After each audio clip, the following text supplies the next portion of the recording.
Well, good morning, everyone. We are back to NFL Fantasy Matchup. Week 10 is here as usual. I'm here with Jed and Jimmy, Phoenix, as well as the suburb of Illinois. Welcome, everyone. Morning. Week 10. All right, Yeah. before we start and all that stuff, let me ask you a quick question. Chicago, all of us are from Chicago. They are now having their first official speed race, NASCAR speed race on the streets of Lake Michigan, on Lakeshore Drive. All right, tickets went on sale yesterday. They are the highest ticket they could get is anywhere from $2,000 to $4,000. Wow. You pay to sit there and watch speed racing, NASCAR speed racing, all throughout Lakeshore Drive. I wouldn't, but that's cool. I didn't even know, Tommy. That's cool. Yeah. I think I would, because I know that when they were looking at the plans, so I think they signed a 2 or 3 year deal with the city of Chicago. This is very similar to the deal that they signed with Lollapalooza, and I actually think that if you buy the tickets now, they'll escalate. They'll really grow as you get closer. Because right now people are like, "Oh yeah, it's great," but once you see that the city is kind of planning for it, I think it'll be great. Yeah. Hey, I'm thinking after this, I may buy the lower tier right now is about 200. That's probably the lowest tickets that you probably could get. Yeah. So I may buy a couple and see what happens. But the problem is the aldermen. Some of the aldermen are getting frustrated because the mayor did not inform them before she made this deal. And so I think if my memory serves me correctly, they get an upfront lump sum of $500,000, 15% of all concession sales, but $2 for a ticket. I said $2 for a ticket. Yeah. Mm-hmm. Yeah. That was a mistake. It's the same deal they signed with Lollapalooza, and I think I remember reading it. The aldermen were saying that they are so. I mean, it's all politics at the end of the day, But they did say that NASCAR got the better end of the deal. Which, quite honestly, if you look at it, you're right. How the heck did you not get more out of it? So, like I would probably have even asked for a percentage of 20% or 15% or something like that of the ticket sales. 15% I can understand concession. $500,000 up front, but I would probably have asked for a percentage of maybe even some of the television rights, as well as some of the ticket sales. That's what. Totally. Yeah. I mean, I'm sure that under the contract they have to pay for all the police, they have to pay for all of these other things too. But yeah, they could have gotten more out of their money. Yeah. Another situation that happened is I'm not sure if you guys saw the Adam Schefter shirtless thing over on Monday Night Football. Yeah, that's the big thing. Did you hear the other thing that happened because of Twitter? No, what happened? So ever since Elon Musk took over Twitter, he says that you could pay $8 and be certified. Well, a fake Adam Schefter signed up and paid the $8 and reported that they reported that the Las Vegas Raiders head coach has been fired. Impressive. Yeah, so there's oh my gosh. You paid the $8 a month and now they're verified. Yeah. It's funny. Another thing, Justin Fields. If you have Justin Fields and you pick him off the waiver, who would you even start him ahead of? Like, which quarterbacks would you not start if you had Justin Fields? I know for a fact that a lot of times, is it Patrick Mahomes, Josh Allen, Lamar Jackson, anyone else? Yeah, I was going to say, I think a better question is, who starts in front of him? And that list is very short. Like every ranking list I'm looking at, he's in the top 5. So there's basically only 3 or 4 quarterbacks you would start ahead of him, which is crazy, right? Just 2 weeks ago, you could have had him for nothing. And now everyone's like on board. But they are playing Detroit this week, so it should be good for him. I mean, for sure, right? This week, I would start him over Josh Allen because Josh Allen is 50-50 whether or not he'll play. Yeah, sure. Even if he plays with the elbow, he's not going to be what Justin Fields potentially can give you. So for sure, I'll start him over Josh Allen. Josh Allen, yeah, agree. Yeah. Hey, but I think a lot of times against Detroit, right? I think all of us have high hopes against them. Do you feel like after Detroit wants to play stronger teams, what do you think of him going forward? Yeah, it just depends on the defense. I mean, I don't know. I'm I loved obviously last week, but we got to see the continued progression, and we got to see how did Chase Claypool do last week. I didn't even see that. He didn't play that much. He had 9 fantasy points, but they were just Okay. they'll say that were just trying to get him going. Yeah, So they ease him didn't give in. him much Yeah. what do you call it? They didn't give him much of the plays, but he actually was on the field. I think it was like almost 70% of the snaps he was on the field. Oh, that's a good Yeah. sign. I'm telling Yeah. you, Cole Kmet is the bear to own at this point right now if you're looking for a tight end. Mm.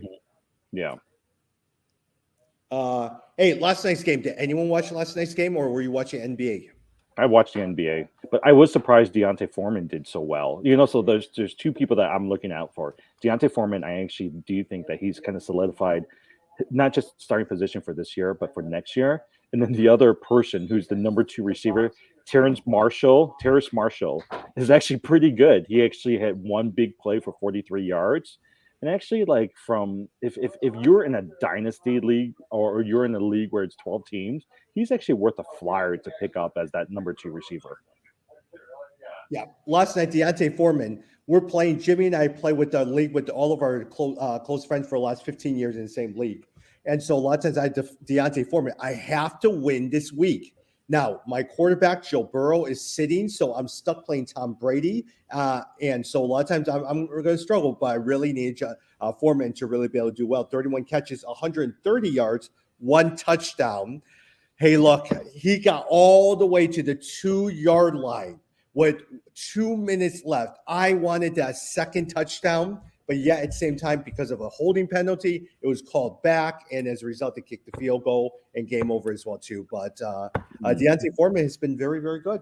By the way, Tom, speaking of that league, so with that league, we have our friend Jalen. Jalen's on our basketball league. He really wants Damian Lillard. So I was like, Jalen, let's work out a deal. You give me a good player on the football, I'll give you Damian Lillard. Oh, but man. We couldn't figure it out. So that's what we were texting back and forth last night. Oh, that's because I was trying to convince him to give me a Stephon Diggs. Yeah, cross-league trade. Yeah. Pretty good. Yeah. Now, at the same time, also, one of the things that I heard Troy Aikman say, Kyle Pitts had 2 catches for 28 yards. And toward the end, Troy Aikman says clearly, Mariota and Kyle Pitts somehow have this huge disconnect. They do not look like they're on the same page. They do not look like they're in sync. Nothing as well, too. And you've seen it. I mean, I've seen Kyle Pitts beginning to be dropped in different places. A lot of times, Darren Waller, because of his injured reserve, is being dropped in different places as well, too. I mean, is there anyone that you guys like on this Atlanta Falcons team? I've dropped them. I've dropped them in 2 leagues, not the dynasty league, because I've kept them in the dynasty league. But I've dropped them, right? Like, because you guys said, look, there's Freiermuth, there's Dawson Knox, there's Cole Kmet. There's a lot of other decent that tight end from Denver. There's a lot of good, better tight ends than Kyle Pitts right now. Jed, for you, a lot of times, which game excites you this week? Which games are you looking forward to? Yeah, I was just starting to go through. So we have the game in Germany, right? Seattle versus Tampa Bay. Tampa is a 2.5-point favorite. I actually like Seattle in that game. But that's an interesting one just to see if Tampa can kind of turn things around and if Seattle is really as good as we think Geno Smith is. Another interesting, at least betting wise one, is Jacksonville and Kansas City. Kansas City is a 9-point favorite. I've been hitting a lot of these, like double-digit spreads and then picking the underdog.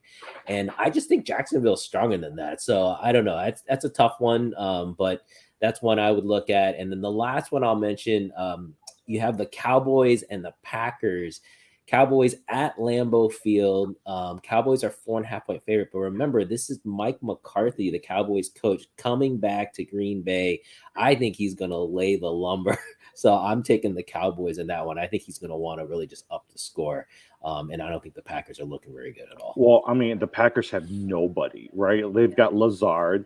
Dobbs is out. A.J. Dillon. Is AJ Dillon out? Aaron Jones. Aaron Jones is probably Aaron Jones skipped another. It was very limited in practice this week. If he plays, I don't know how well he'll do. So they have nobody. And with Aaron Rodgers making all these mistakes right now, like they can't afford to keep losing more people. Is your outlook on Tony Pollard as well as Ezekiel Elliott? Ezekiel Elliott is probably going to play this week. Are you going to see a split share between those two? Or are you going to see Tony Pollard outdistance? What would you say?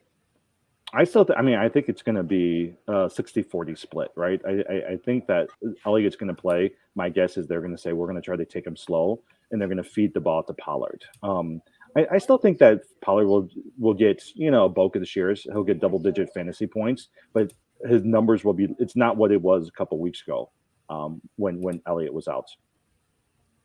Yeah, Chad, St. Louis Rams quarterback. Wait, actually, can I say something as I was talking about that? So, okay, don't you guys think Pollard, if you have him on your team, he's worth a dynasty keep at this point? Oh yeah. Oh, right? definitely. Yeah. I think he's like an Eckler type of player. So if next year something happens to Elliott, he's like an Eckler type. He'll score some points next year. Yeah, because I think a lot of times you look at Pollard, you look at Cook. I would probably say the one person that I am thinking about dropping, and if you had him as a dynasty, Alvin Kamara would probably be someone that I would have to re-look at it. But I think a lot of times Tony Pollard is very good as a. My dynasty, I'm re-looking at Justin Herbert because I was like, I could get another decent quarterback like a Joe Burrows or something like that too. So I'm thinking about dropping him this year. Jed, Rams quarterback Matthew Stafford does not look good playing. If he does not play, John Wolford will be playing outside of Cooper Kupp. Is there anyone in the Rams that you would play if John Wolford starts? No. Gerald Everett. I mean, I think at the tight end. Gerald Everett is with the Chargers. Oh, it's with the Chargers. That's right. Higbee. You're talking about Higbee. Higbee. Yeah. Yeah. You're right. Higbee, maybe. No, not Higbee. I like Everett on the Chargers. But no, actually, no. And that's an interesting game, though. I do think there's gonna be a lot because they're playing Arizona, so there's gonna be a lot of scoring. But who the heck is this backup quarterback? I was like, even Cooper Kupp. Cooper Kupp has actually had some decent numbers, but they have no running game. No one even knows who their number 2 receiver is. So outside Cooper Kupp, I don't think you want to play anybody else. Yeah. Brandon Cooks, guys, if you saw him on the waivers, would any of you guys pick him up? Brandon, he's still with Houston, right? Is he not? He's still with Houston, anything, right? Yeah. He has a injury. Oh, okay. Oh, he just doesn't want to play. Yeah, I know he's upset because he didn't get traded. So, if somebody dropped him, that's an interesting one if he can get over that. But they're playing the Giants. I don't know. That's a tough one. Probably not. Yeah. No, I don't know why they just didn't trade him, even for like a 5th or 6th rounder, Yeah. But I think they were holding out. By the way, this time last year in our Walter White League, this was when I won the league because someone dropped AJ Brown at the last minute. So that's why I always scan these waiver wires because you never know who people end up dropping. Yeah. In terms of actually, I'm looking at another thing. Give me 1 minute. I just froze over here as well too. DeAndre Swift. You guys like DeAndre Swift this week against the Bears? I tend to play Jamal Williams, but if DeAndre Swift is on the team, he's only gotten maybe 3 carries inside the 10-yard line. He's been limited. He didn't play very many plays last week. What do you think? Is he someone you're going to start or sit? I think the running back you want to own between those two is Jamal Williams. He's a big back. He's the better running back this year. And my guess is he'll get all the goal line stances. My guess is he'll come away with at least 1 or 2 touchdowns this week. But DeAndre, they might use him from receiving, but they're not going to use him in the red zone. I would play Swift. More than Jamal Williams. Maybe not over Jamal Williams, but I would still play Swift if I had him. It's just like a Pollard situation. Even though Zeke Elliott is playing, I'd play both of them. They're playing the Bears. There's going to be a lot of points. The Bears are down their 2 best defensive players. The defense they can run on the defense. So I'm expecting Detroit to put up significant points. So I don't know. I would play them both. Yeah. Miami Dolphins, Jed, who's the running back to own these days? Jeff Wilson Jr. Oh, Mostert. Yeah, no, I like Wilson Jr. That was my big pickup last week, and I was able to get him in a couple leagues. So I'm very happy about that. I think I think Jeff Wilson looked definitely more spry, definitely had more pep. So that's the guy I'd want to own. Jim, Miami Dolphins are playing the 3-5 Browns. I see Deshaun Watson moving up into clumsy ad. Tommy sold his soul and picked up Deshaun Watson. I No, did pick up Deshaun Watson. It's you know what, Deshaun Watson is not worth it for me, right? Like he's coming in 2 weeks. We've got another 2 weeks before the playoffs start. Unless you really need a quarterback and you're desperate for a quarterback, for me, he's not worth the speculative ad. Tommy, if you trade him, then I will forgive you. But if Mhm. you keep him and play him, I actually, so here's how crazy I am. I thought about picking him up in leagues just to stash him on my bench so that nobody would use him, because I just cannot stand the idea of somebody winning because they picked up Deshaun Watson. See, I think here's how I kind of look at it, right?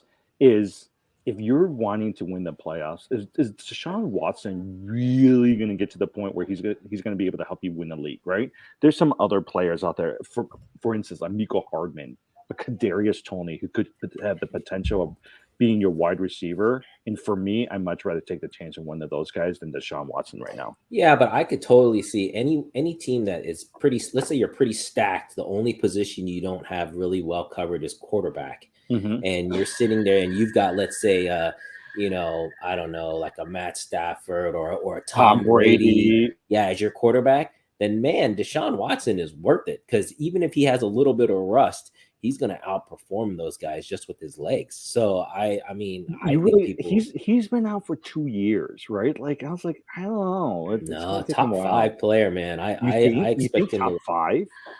Well, leading up until those 2 years, for sure, he was top 5 for at least 4 or 5 years running. I mean, this guy is an incredible talent. So I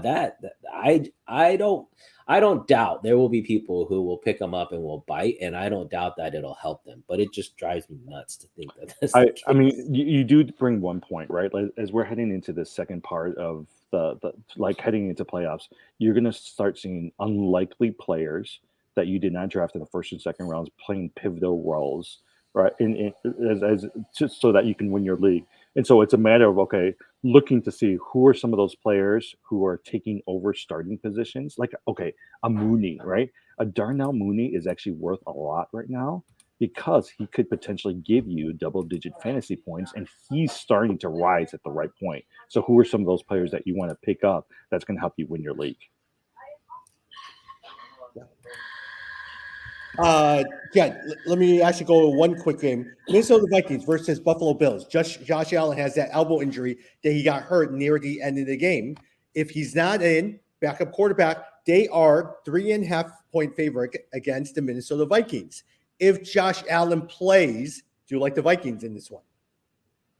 If Josh Allen plays, if Josh Allen plays, no, I like the Bills in this one. If he does not play, but if he does not play, then I like the Vikings. I think the Vikings still, everyone last week, with Hawkinson coming in was excited, and I think they were still kind of working things out. I still think that it's going to ultimately really free up Justin Jefferson is what I'm hoping. So I think the Vikings could definitely win it without Allen there. No, I actually think that even if Josh Allen plays, remember, he's limited with his elbow. This was almost the same injury that knocked him out for 3 to 4 games last year. I think they're going to try to if he's playing, they're going to try to focus on the running game. They're not going to do any long passes. They're going to do short passes. I still would pick I would pick the Vikings over the Bills. Yeah. Jim, LA Chargers versus the San Francisco 49ers. A lot of times, look, we saw exactly what's happening with the 49ers. We don't know if Deebo Samuel is going to be playing. But the Chargers, with Keenan Allen possibly going to be out again, Mike Williams definitely going to be out.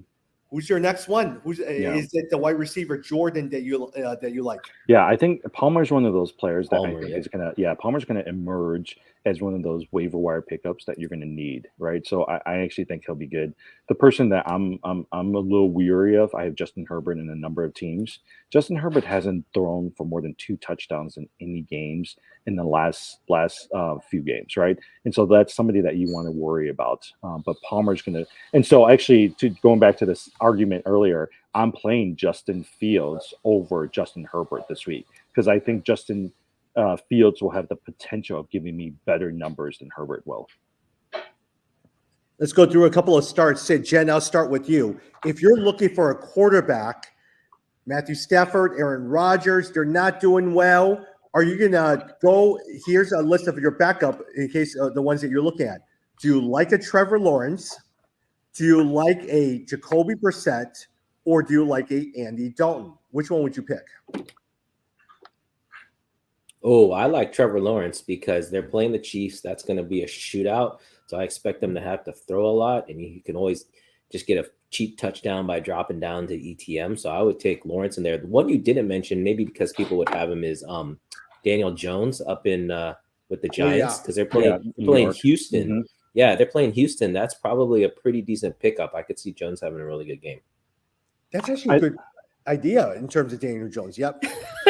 See, no, Thanks, okay, Tommy. so here's who I would pick. If I really needed a quarterback, I go straight to Jimmy G. He's not going to get you a lot of points, but he's a consistent 18 to 20 points every week, and you know they're going to score. So if I were to pick anybody, I'd pick him. Okay, let me ask you a quick question. If you had Jimmy G sitting there or Tom Brady, who would you play then? Jimmy G. Jimmy G. Yeah. Tom Brady.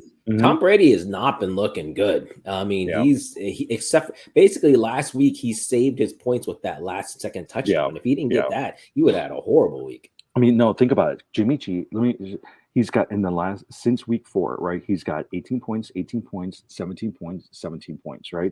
This week he's projected to score against the Chargers another 18 points. That's pretty consistent from your quarterback. The only thing is he on the waivers? I haven't seen him on the waivers. No, actually, I see him on quite still a decent number of waivers. Okay. Yeah. Jimmy G. No, I think I know exactly. Jimmy G or Aaron Rodgers then. Jimmy G. Yeah, for Dude, sure. Aaron Rodgers is Aaron Rodgers is nobody. The last 4 weeks have been horrible for Aaron Rodgers. Yeah. Although, you know what? Here's the thing. With Rodgers, I could see him somehow, right, against the Cowboys, against his old coach coming in. There was a part of me that was like, man, Rodgers is going to be really motivated to play well this week. But still, even if he has no one to throw to, it doesn't matter how motivated he is. The ball's going to bounce off people's hands. So. All right. Now, Jed, you need to find tight ends. I'll just start going to you and now as Jimmy. Which tight ends would you play? Njoku, Everett, or Hurst? Which one would you start? Ooh, it's nice having Njoku back. He definitely looked good before he went down. I told you I was, that Everett's the guy that I've been playing lately, and he's playing the 49ers. That's a tough one. I think I might go with Njoku if you could get him. Yeah. He's actually still on waiver wires because people, I don't know if a lot of people realize he's coming back. Yeah. Njoku, I would say I would pick him up. Yeah. Yeah. Jim, the last couple of games, Juju Smith-Schuster has been doing very, very well. The last couple of games, he's gotten 19 points, 22 points, 16 points. Mm-hmm. Is he someone that you're going to play or at the same time, a Terry McLaurin? No, I don't think Terry McLaurin. I'll say this. Juju has really kind of emerged as that number one receiver for Patrick Mahomes. And he's actually been pretty good and pretty consistent. Outside of that, Kadarius Toney might be somebody you might look at. Miko Hardman, but clearly I think Smith-Schuster has really kind of emerged. McLaurin has been hard, right? Like last week he had 10 points, but he always gets up. Like he hasn't been consistent with Heineke. And I think part of it is Heineke has just not been consistent as well too. If there's one person I pick up from Washington, funny enough, it's Antonio Gibson because he's actually somewhat been decent lately. Jim, you and I made that trade for Amon-Ra St. Brown and Chris Olave for Jamar Chase. Who's going to have a better game, Olave or St. Brown? I actually think St. Brown because they're playing the Bears, and like Jed said, right, the defense for the Bears are not that good because they traded away all their best players. So that's why I'm willing to take the chance on St. Brown. And then with Olave, Olave's got. How about this? I think he will be a better fantasy player if Winston were to play. But I think with Dalton's just, he makes too many mistakes. And there are some really good games he's got. But I don't know if the Saints have been really consistent in terms of what their strategy is. Like even, I think I saw that you dropped Taysom Hill.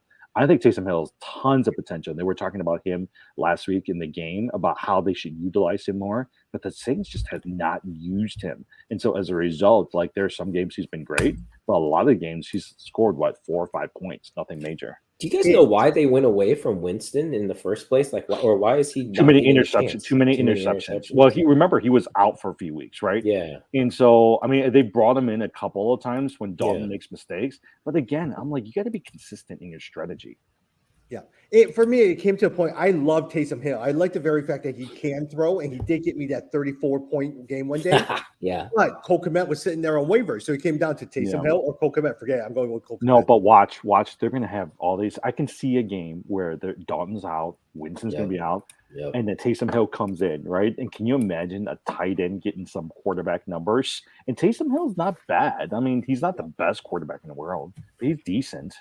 But those are things that you're trying to make, your decisions. I'm 3-6 at this point right now. If I was up, I could deal with the up and down and the potential and the risk and all the other stuff. So I just need points right now. So Cole Kmet became in for me. Now, again, with that said, watch him get 20 points for me. Be doing a 60 out here or running for 30 yards. Okay. Hey, I've been looking at the waiver wire as we're talking. Would you guys pick up Elijah Mitchell if you had Ooh. Because he's out there in a lot of leagues. I've been looking around. Elijah Mitchell is out there, and somebody I think that would do well. Yeah, I think you're right. Probably people just forgot him coming back from injury. Yeah, because a lot of times, hey, we all know Christian McCaffrey. He, as well as he did with 3 touchdowns, he will get injured, and so as a result, you're going to have to lean on Elijah Mitchell. So if you have spot and you have someone like a Pachenko sitting there, I would go with Elijah Mitchell. That's the one mistake. I thought Pacheco would do well. There was one league, and I made such a stupid mistake. I dropped D'Onta Foreman for Pacheco because I was all about Pacheco. Now I'm kicking myself because that was such a stupid mistake. Yeah. Jed, Pittsburgh Steelers, Deontay Johnson.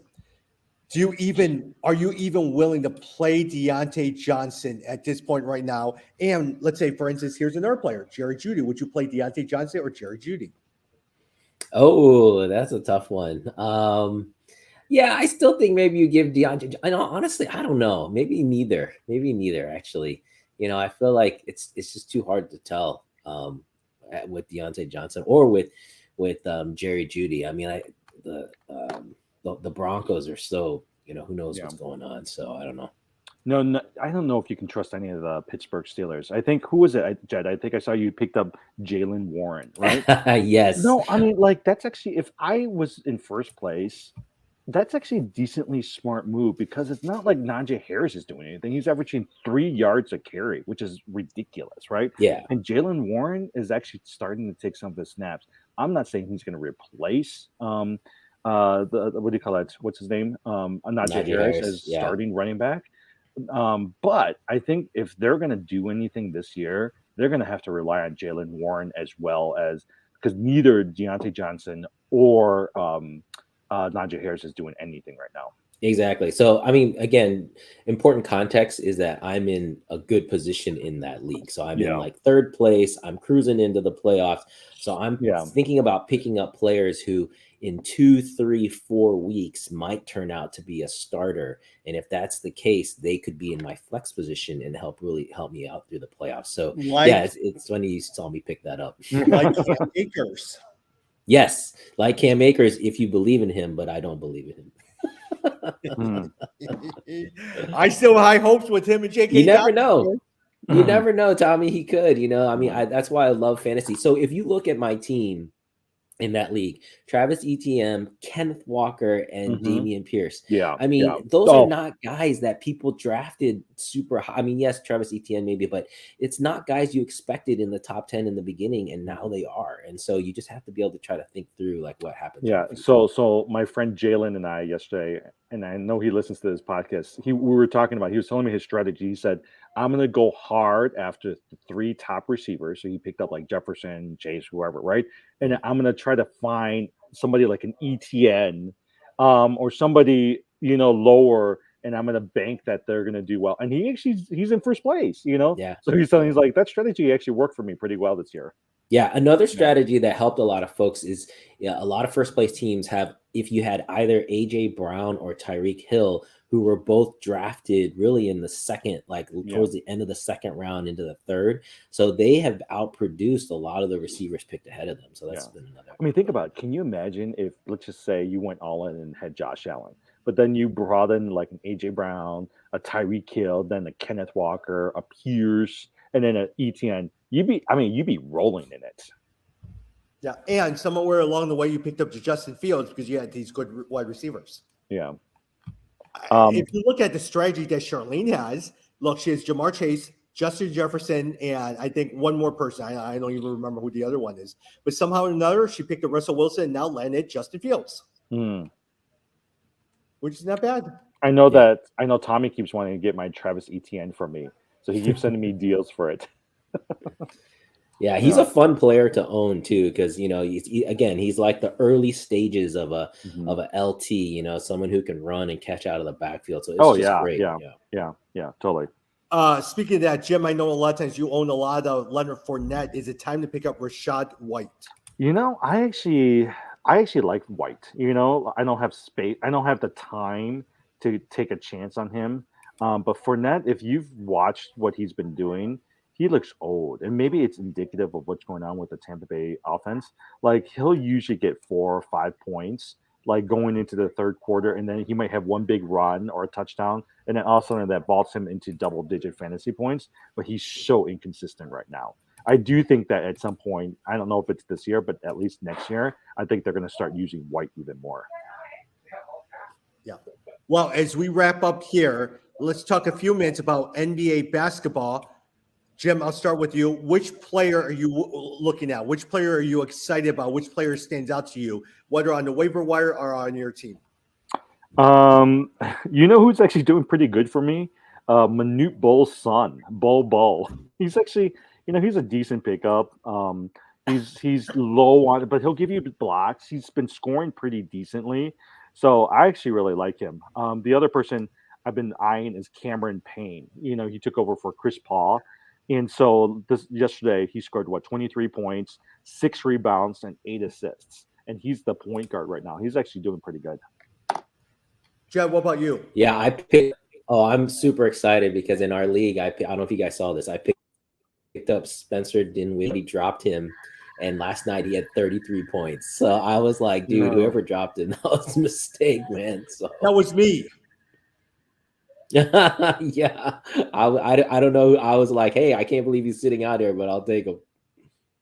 Yeah, Spencer. But don't you think a lot of times Spencer Dinwiddie is inconsistent? Yeah, we'll have to see. I mean, but that was a really nice, it was a nice pickup just for a day. But we'll see. But Tommy, that makes sense that you of all teams would have dropped him because your team is so loaded. You do not need someone like him. That's like bottom feeder for you. For the rest of us, we have to play players like Spencer Dinwiddie. It came down to Spencer Dinwiddie or Keegan Murray. I said, I'll keep Keegan Murray for a while. Yeah, that's good. You don't like Keegan Murray? I actually like Keegan Murray a lot. I actually think he's been scoring in single-digit points the last couple for last week or so. So I've been wanting to get rid of him. I also have the 2 San Diego Spurs players, Vaso as well as Johnson. That eventually, my biggest get is I traded Shai Alexander for Jamar Murray, for Keldon Johnson, and also who's the other guy from Milwaukee who's injured?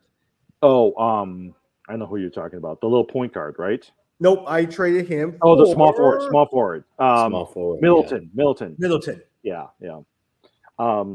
Yesterday, I was trying to work out a trade for Lillard for Halliburton and somebody else. Oh, Halliburton. Yeah, Halliburton, somebody else.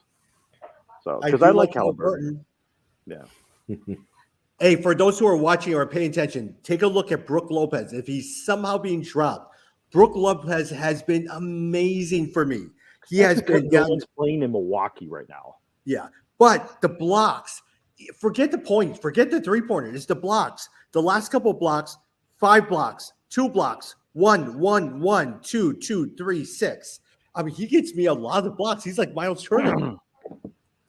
I don't understand how the IL works in that league. I don't know if I have like 4 guys on IL because like there's this IL plus designation now. Like, really? I have no idea what IL plus is. Yeah, like how come they let you do that now? Like it doesn't make sense. It's supposed to be a limit to the number of IL, but I don't get it. Yeah, and one day I should look at what IL plus is because I have zero clue. I said, what is this IL plus?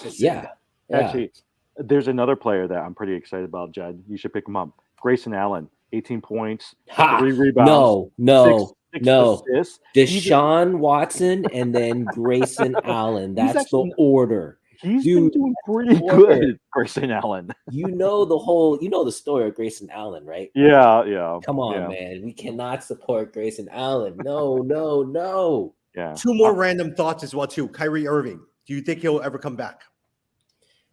I hope so. I was reading more about the stuff. I mean, the guy is an idiot, like totally an idiot. But I also don't, I think he's like, I don't know. I don't think it's like it's coming from like a bad place. He's just an idiot, right? Like to say, oh, I can tweet out a link to this movie and that doesn't mean I support it. Like that doesn't mean I agree with it, but you tweeted it out there. I mean, it's like you have to be a little bit more, just have a little more common sense than that. But I genuinely don't think that he's,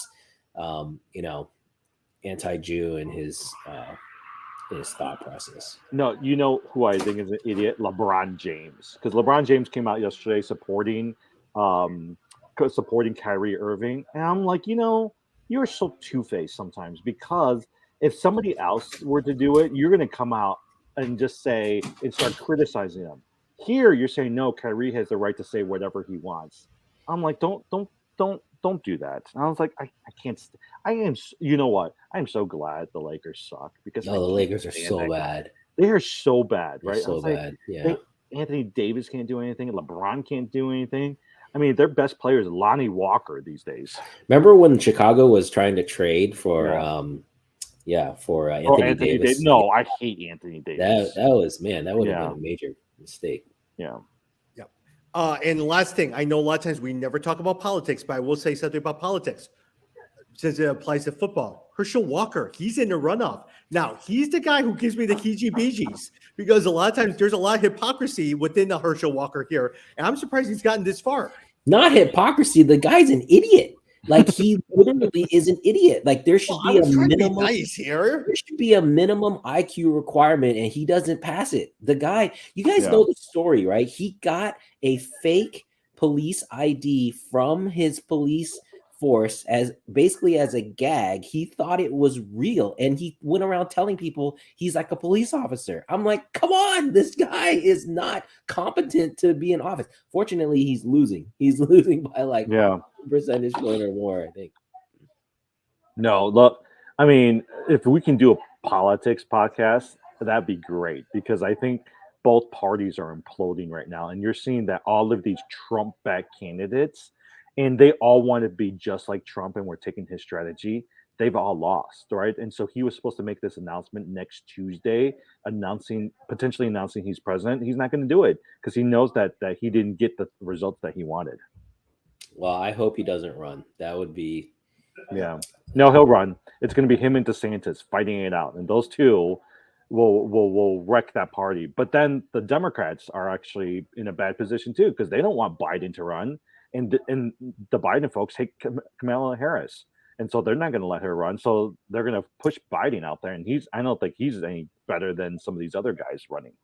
Yeah, but Herschel Walker, I'm surprised he got this far. I was thinking, how in the world is that man in a runoff, and at what point did he qualify to run for office? Yeah, if you listen to just go and look up any of his debates. If you just go, I mean, the guy is not thinking straight. He does not, like, honestly, in my mind, I'm like, how did he get through high school and college? He must have had someone, well, I guess he didn't graduate college, right? He must have had someone doing his work for him, because he clearly he's just not an educated man. I mean, but again, this is where U.S. politics is these days. It's a popularity contest. It has nothing to do with, your capabilities. I would say, just by Herschel Walker alone, when you watch him, you're sitting there, if he ever gets elected for office, he is a prime candidate for corruption charges, because he just looks like he's up to no good. Mm-hmm. Yeah, it's pretty sad. I think it's very sad. One last thing, Pritzker got reelected. He had no one go against him that was very strong. I'm saying, wow, he really won with no challenges. I'll just say the only thing I picked up, so I don't watch a ton of politics, but I did see we had our first Gen Z elected politician. You guys say there's a 25-year-old, Yeah. I think in Florida. Oh, that really? I didn't see that. That was Yeah. pretty interesting. I mean, I like the idea. Again, I do agree with the idea generally of, it shouldn't all be just old people running stuff. And so that was kind of interesting to me, and I did like that. All right. We'll see you probably on Tuesday, Wednesday, everyone. Week 10, and we'll talk soon. Bye. Good luck.